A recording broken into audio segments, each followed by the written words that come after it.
जय हिंद दोस्तों। RRB NTPC ने अभी कुछ दिन पहले प्री का रिजल्ट दिया था, जिसमें काफ़ी गड़बड़ी देखने को मिली थी और बच्चे के काफ़ी हंगामे के बाद आरआरबी ने एक्सेप्ट किया कि वो फिर से रिवाइज रिजल्ट देगी, क्योंकि उन्होंने 20 गुना बच्चा का रिजल्ट नहीं दिया था। 20 गुना यूनिक बच्चा नहीं था, उसमें 20 गुना रोल नंबर था।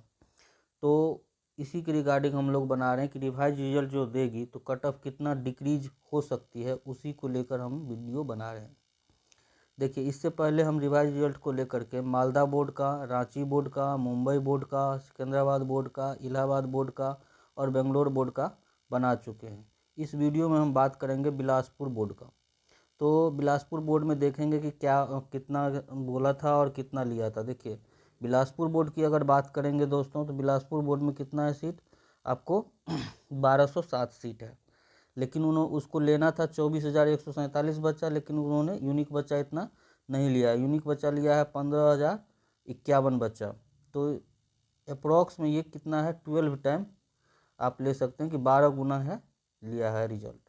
तो अब जो बच्चे होंगे रिवाइज रिजल्ट देंगे तो उसमें 8 गुना बच्चा और ऐड होगा। तो 8 गुना बच्चा जो बढ़ेंगे तो क्या कट ऑफ हो सकता है, अभी जो दिया है उसके अकॉर्डिंग हम लोग देखते हैं कि अभी जो दिया है इस आधार पर अगर ऐसा ही रिजल्ट देगा तो कितना कट ऑफ डिक्रीज हो सकता है, उसी को हम लोग देखेंगे। इसके लिए हमने क्या किया है कि एक टेबल बना लिया है कि कट ऑफ जो है सो कितना दिया था। अभी आप लोग देखे होंगे कि कट ऑफ लिस्ट आया होगा, उसमें आपने देखा होगा कि कितना मिनिमम गया था, कैटेगरी वाइज कितना मैक्सिमम गया था। चूँकि मिनिमम और मैक्सिमम के बीच में ही सारे बच्चे होंगे, तो उसी को हम लोग देखते हैं और समझते हैं। तो देखिए, सबसे पहले कि बिलासपुर बोर्ड में जो है सो आपको जनरल का मैक्सिमम कट ऑफ गया था कितना, 91 और मिनिमम गया था 71।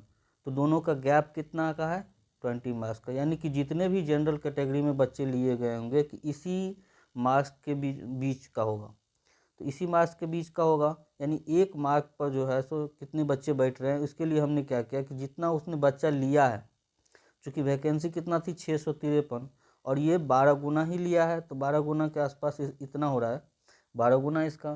तो इतना बच्चा उन्होंने लिया है, तो इसको हम क्या किए कि जितना गैप है उससे हम डिवाइड कर देते हैं।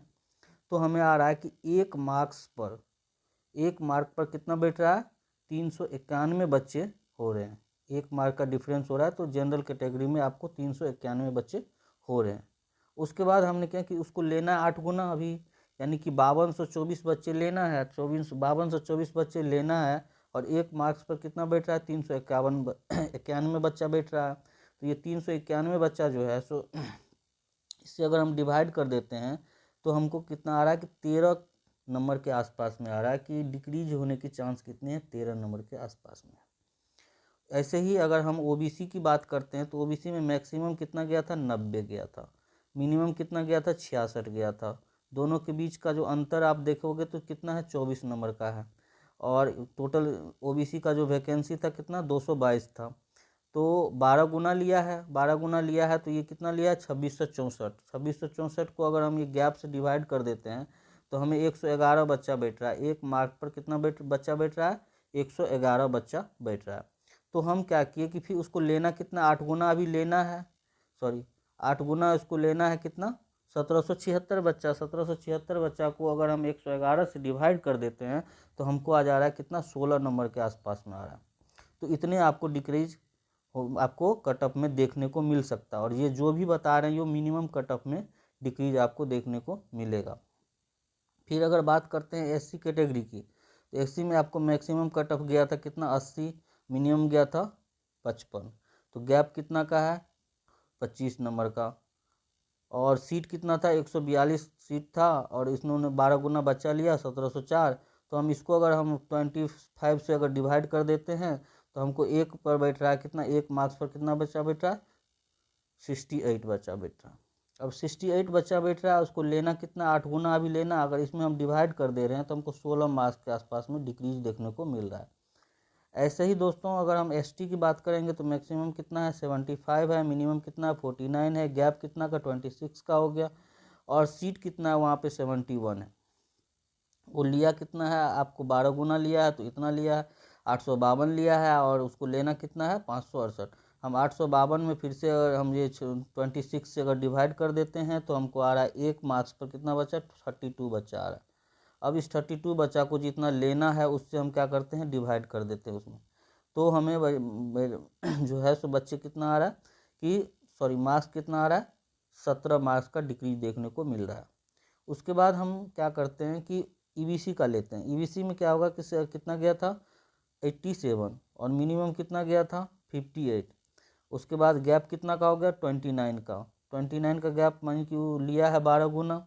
वैकेंसी कितना है आपको 119। तो उसके बाद जो है सो आपको ये लिया कितना है 1428। 1428 में अगर आप 29 से डिवाइड कर देते हो तो 49 बच्चा बैठ रहा है 1 मार्क्स पर। तो EWS में कितना बैठ रहा है 49 बच्चा बैठ रहा है 1 मार्क्स पर। और इसको लेना कितना, अभी 8 गुना लेना है, तो इसको अगर हम आप 49 से डिवाइड करते हो तो 19।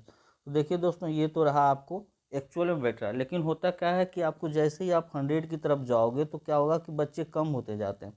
लेकिन जैसे ही 100 से नीचे आओगे तो बच्चे थोड़े ज़्यादा होते जाते हैं, कम मार्क्स पे बच्चे बढ़ते हैं।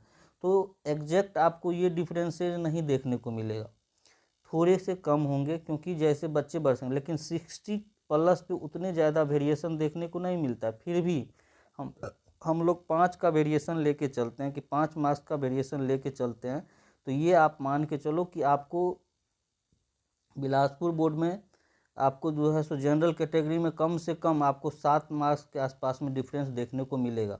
ऐसे ही ओबीसी में आपको कम से कम 11 नंबर के आसपास में 10 से 11 नंबर देखने को मिलेगा। इसमें भी आपको एससी कैटेगरी में भी 10 से 11 नंबर देखने को मिलेगा। और एसटी में भी आपको 11 से 12 नंबर के आसपास में देखने को मिलेगा। और 12 से 13 मार्क्स के आसपास में ईडब्ल्यूएस में मिलेगा।